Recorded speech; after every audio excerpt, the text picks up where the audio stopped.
할렐루야. 우리 12월 13일 오늘 본문 욥기서 36장 1절로 25절의 말씀을 같이 나누도록 하겠습니다. 오늘은 밤을 가까이 하지 말라라는 제목으로 좀 같이 말씀을 나눠보려고 합니다. 저희는 매일 성경 본문 순서에 따라 욥기서를 계속 묵상하고 있는데요. 오늘 저희가 읽은 말씀은 엘리후의 네 번째 연설에 해당하는 말씀입니다.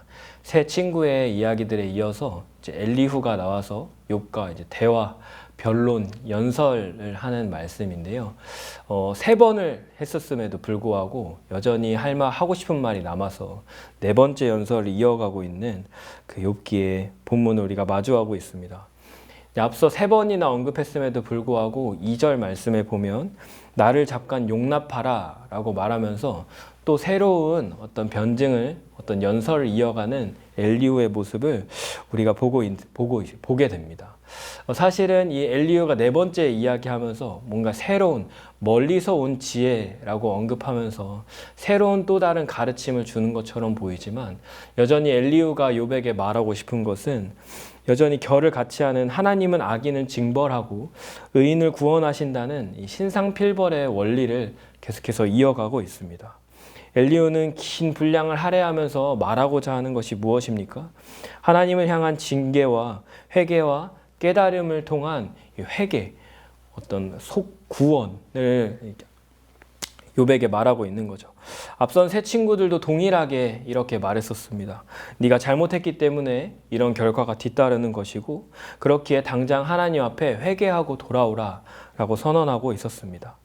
이 엘리후는 이에 대해서 여전히 똑같이 확인사살하고 있는 것입니다. 하나님이 얼마나 정의로우신 분인데, 하나님은 완벽한 분이신데 이 창조된 세계를 보아라. 하나님께서 얼마나 아름답게 만드셨고 얼마나 완벽하게 만드셨는가. 이런 하나님께서 너에게 징벌을 내리시고 너가 지금 고난 중에 있는 것은 하나님께서 너에게 뭔가 잘못한 부분이 있고 그것을 보여주시고 깨닫게 하셔서 다시 돌아오게 하신다라고 하는 어떤 굉장히 율법적인 요소가 강한 이야기를 계속해서 이야기하고 있습니다. 물론 이 엘리후의 말이 맞는 말입니다. 그러나 하나님은 천지를 창조하신 분으로 우주를 유지하고 다스리시는데 사실 그 인간의 어떠함이 하나님의 그 운행하심과 통치에 기여하는 부분은 없습니다. 오히려 하나님의 통치와 하나님께서 이 땅을 다스리시는 데는 하나님의 어떠하심과 하나님의 신실하심으로 인해 역사하시는 것이지 어떤 인간이 범죄함으로 하나님의 기분을 상하게 하거나 하나님의 통치가 어떤 미흡하게 만들거나 하는 일은 전혀 아닙니다. 그저 하나님은 하나님의 뜻을 이루시는 분이기 때문입니다. 하나님은 크고 공의로운 분이시기 때문에 엘리후가 말하는 것처럼 우리의 어떠함과 상관없이 하나님은 그분의 역사를 잘 이어가는 분이십니다. 신약 성경에 우리가 잘 알고 있는 탕자의 이야기를 좀 생각해 보도록 하겠습니다. 둘째 아들이 아버지의 집을 떠나서 이 돼지우리에 가기까지 긴 여정 끝에 계속해서 나락을 거듭하게 됩니다. 근데 만약에 그 돼지우리에서 지엽 열매를 뜯으며 그 둘째 아들이 아버지를 생각하게 되는데요. 만약에 이것을 엘리후의 관점에서 생각해 본다면 어떻게 이야기를 해석할 수 있을까요? 아버지를 떠나고 아버지께서 나에게 주실 분깃을 받아서 다 탕진하고 이 허랑방탕한 삶을 살았던 게 이 둘째 아들의 죄가 되어서 회개하고 돌아오면 하나님이 받아주신다라고 생각해 볼 수 있습니다. 그러나 사랑하는 성도 여러분, 우리에게 찾아오는 여러 가지 시험과 고난과 고통의 이야기들이 정말로 그 모든 것이 우리의 죄 때문이라고 단언할 수 있겠습니까?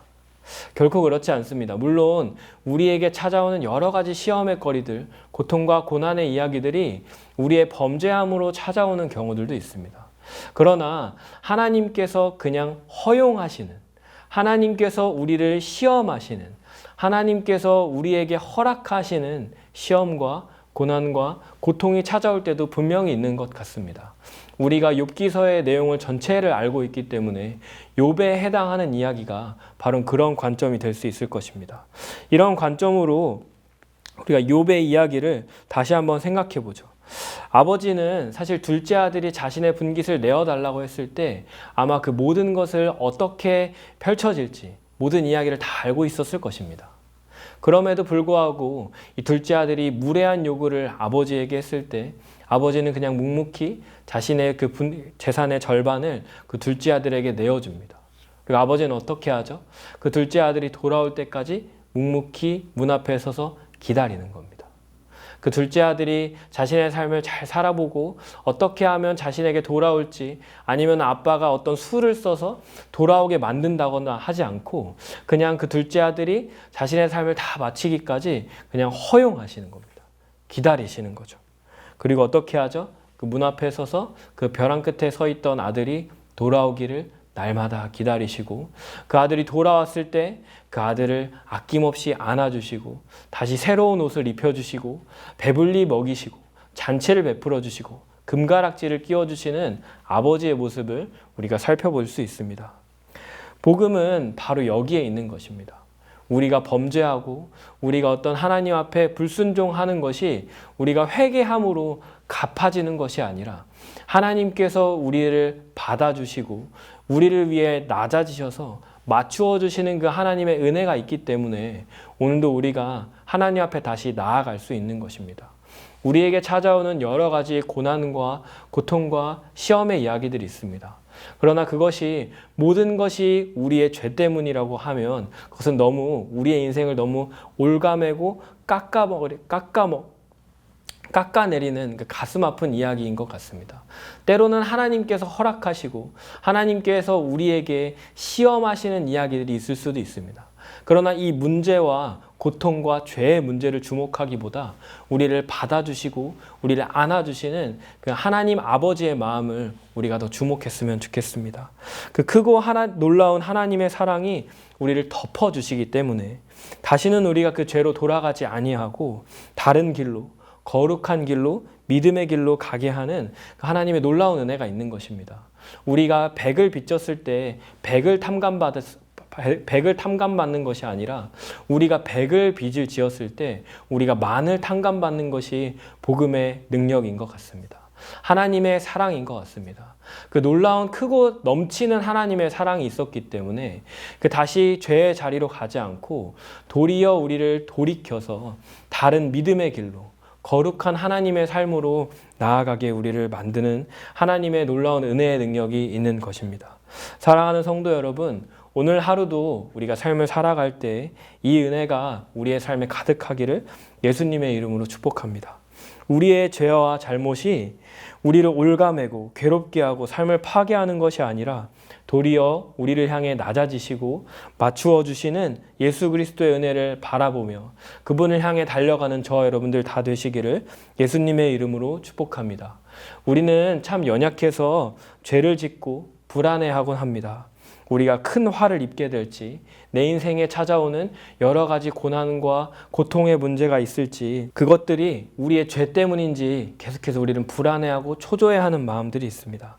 그러나 우리가 그 문제에 매몰되고 집착하게 되면 우리는 계속해서 그 깊은 밤에서 벗어나오지 못하고 오히려 계속해서 그 더 깊은 밤으로 들어갈 수밖에 없는 것입니다.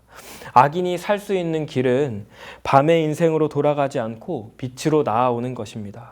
우리가 하나님의 은혜를 사모하면서 그 예수 그리스도의 참 빛이 되시는 그 빛을 바라보며 더 이상 밤에 머무르지 아니하고 예수 그리스도의 그 십자가의 은혜를 바라보게 되는 저와 여러분들 다 되시기를 예수님의 이름으로 축복합니다.